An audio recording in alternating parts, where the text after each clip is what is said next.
അസ്സലാമു അലൈക്കും. കൂട്ടുകാരെ, ഇനി നമുക്ക് മറ്റൊരു ആയത്ത് പഠിക്കാം. വല്ലൈലി ഇദാ സജാ.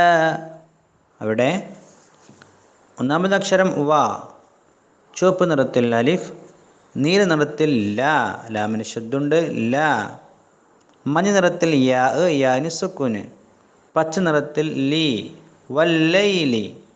അതിനുശേഷം ചുവപ്പ് നിറത്തിൽ ഈ, നീല നിറത്തിൽ ദ, മഞ്ഞ നിറത്തിൽ അലിഫ് ഇദ.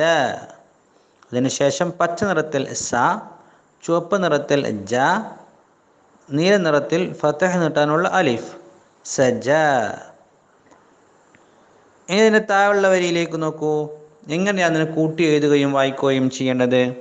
വല്ലൈലി, അവിടെ ലാമിനെ യായിലേക്ക് ചേർത്തിയെഴുതി, യായിന് അതിന് ശേഷമുള്ള ലാമിലേക്ക് ചേർത്തിയെഴുതി. വായിക്കേണ്ടത് വല്ലൈലി. ഇതാ, അവിടെ മാറ്റങ്ങളൊന്നുമില്ല. സജ, അവിടെ സീനിനെ ജീമിലേക്ക് ചേർത്തിയെഴുതി, ജീമിനു ശേഷമുള്ള അലിഫിലേക്ക് ചേർത്തിയെഴുതി. വായിക്കേണ്ടത് സജ. ഇനി നോക്കൂ, ഇതെങ്ങനെയാണ് ഓതേണ്ടത്, ശ്രദ്ധിച്ചോളൂ. വല്ലൈലി ഇദാ സജ. ഇനി മുസ്ഹഫിൽ നോക്കി ഓതിക്കോളൂ. വല്ലൈലി ഇദാ സജ.